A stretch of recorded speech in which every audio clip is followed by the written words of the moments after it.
আমি তোমাদের মায়ের মতো এক সন্তানের মারে। আমি তোমাদের আমার ইজ্জতের বেজ্জতি করো না, আমার ইজ্জতের বেজ্জতি করো না, আমার ইজ্জতের বেজ্জতি করো না, আমার আমার সতীত্ব নষ্ট করো না। এমন আকুলি বিকলি কাকুতি মিনতি করার পরেও তারা কোনো কথাই শুনল না।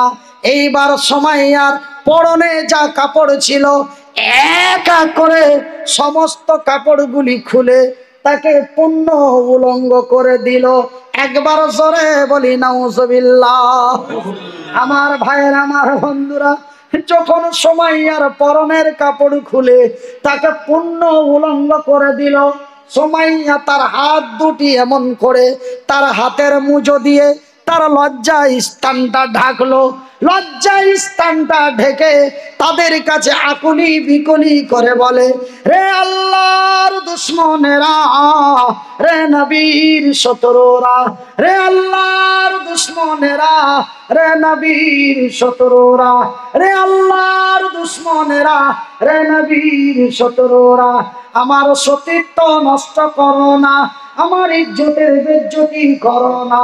আমি তোমাদের মায়ের মতো এক মায়ের সন্তানের সন্তানের মারে, আমি তোমাদের বোনের মতো এক বোন রে, আমার ইজ্জতের বেজ্জতি করো না, আমার কাপড় চোপড় গুলি দাও, আমার ইজ্জতের হেফাজত করি। কেন আমার আল্লাহ বলেছেন আল্লাযীনাহুম লিফুরুজিহিম হাফিজুন। হে আমার ইজ্জতের বেজ্জতি করো না, আমার সতীত্ব নষ্ট করো না, আমার কাপড় চোপড় গুলি দাও। আবু জেহেলের লোকেরা উত্তরের জবাব দিয়ে বলে, সুমাইয়া রে, নতুন নতুন কাপড় দেব। তোর এই পুরাতন ছেঁড়া কাপড় কে পুছে? তোরে নতুন নতুন কাপড় দেব, সুন্দরী রমণী করে সাজিয়ে দেব। কিন্তু একবার বল রে, নবীর দিন মানি না। একবার মহাব্বত দিয়ে গভীর রাত্রে আল্লাহকে ডাকেন, লা ইলাহা ইল্লাল্লাহ, লা ইলাহা ইল্লাল্লাহ, লা ইলাহা ইল্লাল্লাহ, লা ইলাহা ইল্লাল্লাহ, লা ইলাহা ইল্লাল্লাহ, লা ইলাহা ইল্লাল্লাহ, লা ইলাহা ইল্লাল্লাহ, লা ইলাহা ইল্লাল্লাহ, লা ইলাহা ইল্লাল্লাহ, লা ইলাহা ইল্লাল্লাহ। সুমাইয়া উত্তরের জবাব দিয়ে বলে, রে আল্লাহর দুশমনেরা, আমার কাপড় চোপড় দাও আর নাই দাও, যদি আমারে ভোজালিং দিয়ে মেরে দাও আমি মরে যেতে পারি রে, কিন্তু ঈমান হারাতে পারি না। যেই দিন কালেমায়ে শাহাদাত, কালেমায়ে তাইয়্যিবা পাঠ করে ঈমান এনে মুসলমান হয়েছি, সেই দিন এই আয়াতটি আমার বুকে নিয়েছি। কুল ইন্নাস সালাতি ওয়া নুসুকি ওয়া মাহইয়ায়া ওয়া মামাতি লিল্লাহি রাব্বিল আলামিন। সুবহানাল্লাহ, আল্লাহু আকবার, আল্লাহু আকবার। যেই দিন আমি কালেমায়ে পড়ে, কালেমায়ে শাহাদাত পাঠ করে ঈমান এনে মুসলমান হয়েছি, সেই দিন এই আয়াতটি সিনায় নিয়েছি।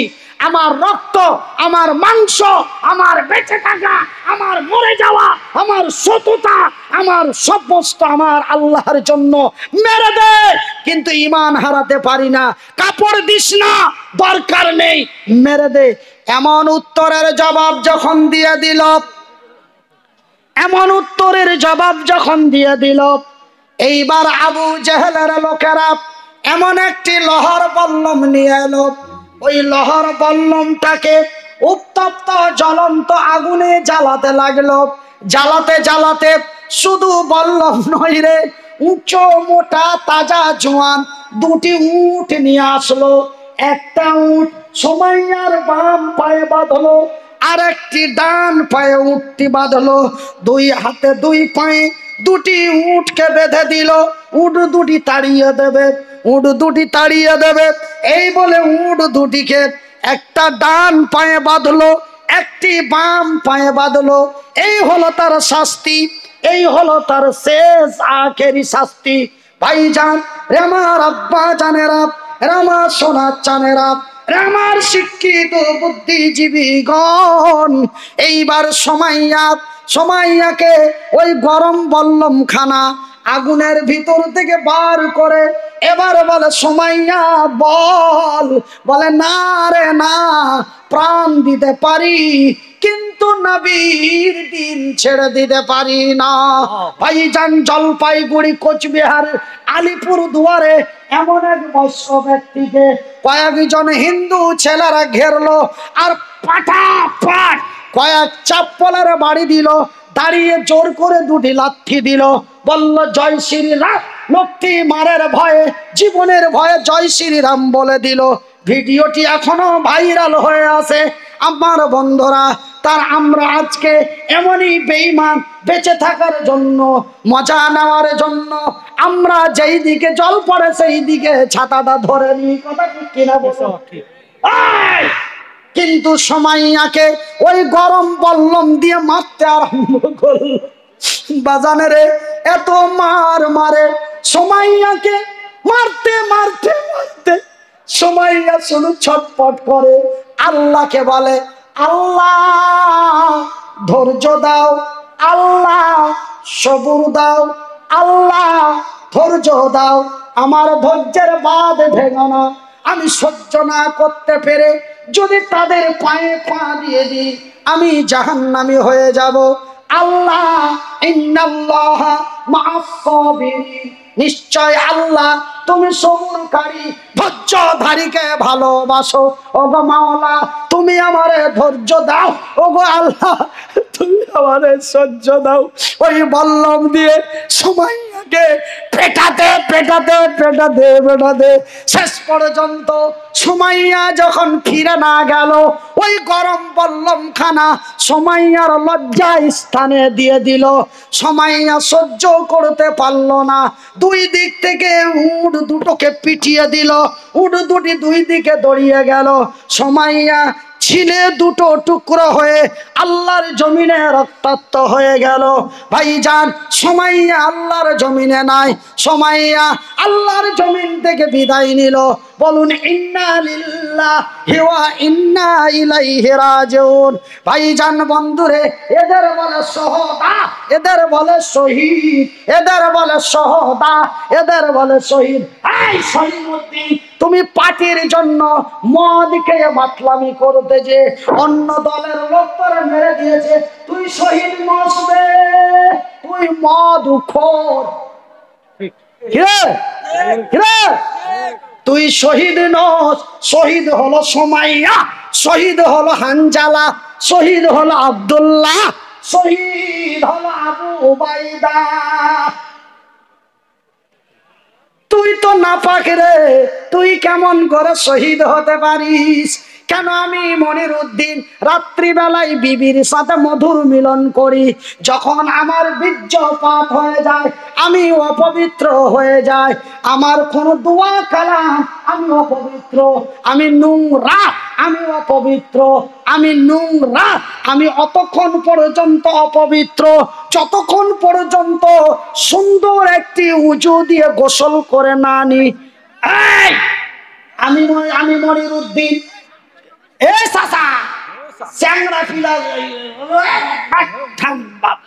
একটু দাঁড়াবাদ। আমার ভাইয়েরা, ওরা হাসতেছেন কেন?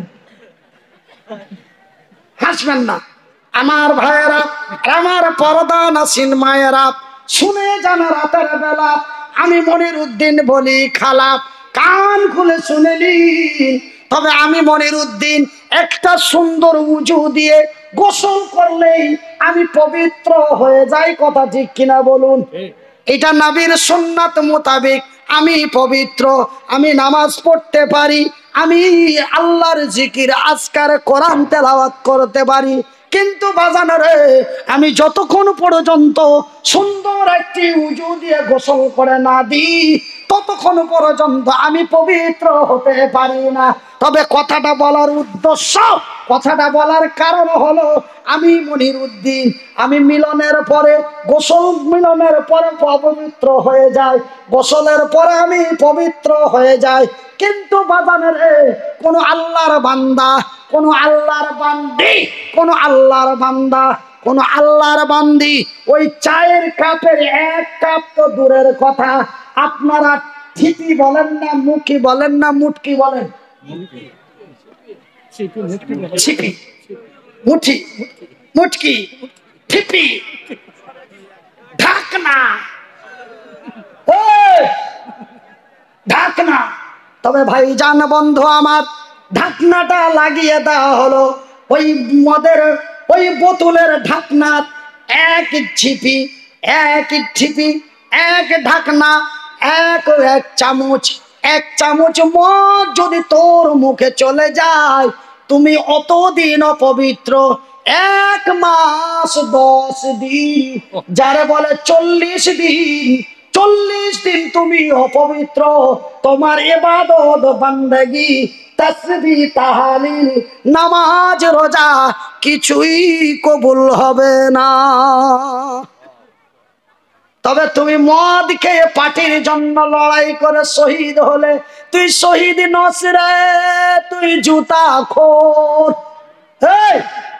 কি তুই শহীদ নস রে, মদ খোর।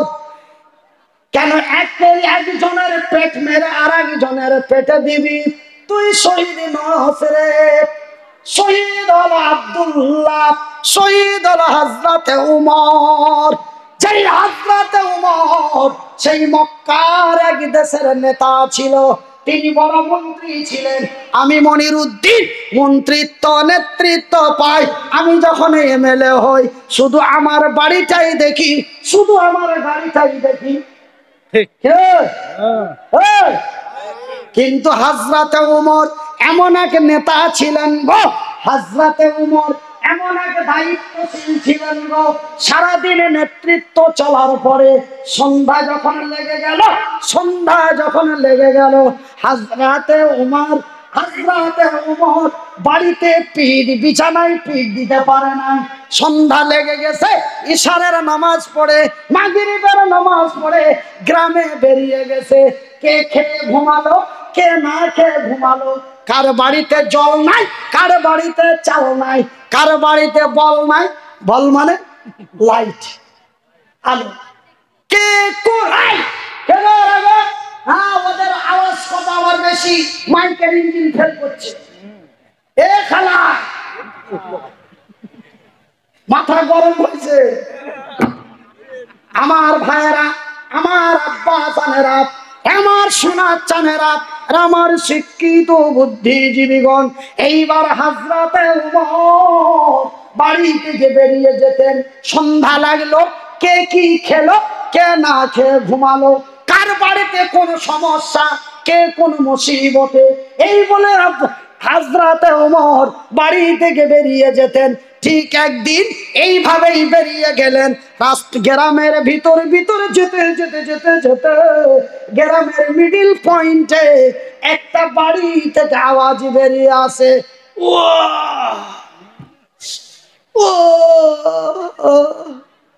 হযরতে উমর থমকে দাঁড়িয়ে গেলেন। ব্যাপারটা কি, মুসিবতটা কি, সমস্যাটা কি, কি এমন অভাব হলো, কোন বিপদে আছে, অসুস্থ নাকি, ব্যাপারটা কি? হযরতে উমর লক্ষ্য করে কান দিয়ে শুনছে, কি বিপদ রে? এই বলে উমর দাঁড়িয়ে আছে, মেয়েটা বলে পারি না রে আল্লাহ। এরকম করে, একবার করে, একবার আহা করে, তার জৈবনের জ্বালা এসেছে।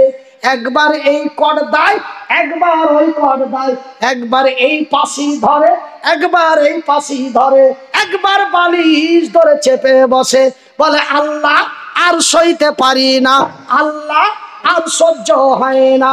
মাবুদ রে, তোমার ভয় যদি না থাকতো, আল্লাহ তোমার রাসূলের উপরে যদি বিশ্বাস না থাকতো, তোমার জাহান্নামের ভয় যদি না থাকতো, আমার জৈবন এত জ্বালা দেয়, ইচ্ছে হয় আমার বাড়ির পাশের ভোল্টুকে, আমার বাড়ির পাশের ঝেন্টুকে আমি তুলে নিয়েছে আমার জৈবনের খাটলাটা ঝুঁকিয়ে নি। এই কথা যখন উমরের কানে চলে গেল, এই যারা 6 মাস 9 মাস বিদেশে থাকছো সাবধান, এটা তাদের হাদিস। এটা হযরত উমরের জামানায় এই ঘটনা ঘটেছে। উমর নিজের কানে শুনলে, উমর হযরত উমর তার আল্লাহর দেওয়া কান দুটো দিয়ে শুনলো, মেয়েটা এইভাবে শব্দ ব্যবহার করছে, আল্লাহ যদি তোমার ভয় না থাকতো, আল্লাহ যদি তোমার জান্নাতের লোভ না থাকতো, আল্লাহ যদি নবীর কথার ইজ্জত সম্মান না দিতাম, আল্লাহ আমার ইচ্ছে হয় আমার বাড়ির পাশের যুবকটাকে ডেকে নিয়েছে আমার জৈবনের খাটলাটা ঝুঁকিয়ে নি। এই কথা যখন মেয়েটার মুখ দিয়ে বেরিয়ে গেল, আল্লাহর নবীর সাহাবী হযরতে উমর সেই দিনের ছিলেন এক বিশাল নেতা, সেই দিনের ছিলেন এমএলএ মন্ত্রী, আর দাঁড়িয়ে থাকতে পারলেন না। যেই সমস্যায় মেয়েটা আছে, এই সমস্যার সমাধান করার পৃথিবীতে কাউর পারমিশন দেয় নাই। এই সমস্যার সমাধান আমি উমর পারবো না, শুধু আমি উমর নই রে, আল্লাহর আকাশের নিচে জমিনের উপরে এই সমস্যার সমাধান একজনই করতে পারে, যেটা হলো তার হালালে স্বামী। হালালে স্বামী, বলপেন নয়। আপনাদের দিকে কি বলে? বলপেন কি বলে গো? একজন 2 মেয়েতে গল্প করছে, বলে তোর সাইডে কটা আছে আমার কানে শোনা। ওরা 2 বান্ধবীতে বলা বলি করছে গো। একজন স্বীকার করলো আমার বর্তমান 4টা, তো 2টো ব্লক করে রেখেছি আর 2টো চলছে, আর সেন্টু আছে, সেন্টু হলো তার স্বামী। ও বলছে যে আমার জীবনে কয়েকটা গুজরেছে, এখন রানিং 4টা আছে, 4 জনের সাথে যোগাযোগ চলছে, আর ওই ভোল্টু একটা, মানে ওর স্বামীর নাম হলো ভোল্টু। ভাই জান বন্ধু, এই মেয়েগুলি হলো তাদের খাসলত খারাপ। এদের কি বলে? খাসলত খারাপ। স্বামী থাকার পরেও লাইনে 2টো 3টে থাকে, এরাকে বলা হয় খাসলত খারাপ। ভাই জান বন্ধু, কিন্তু ইসলাম কত সুন্দর রাস্তা দিয়েছে।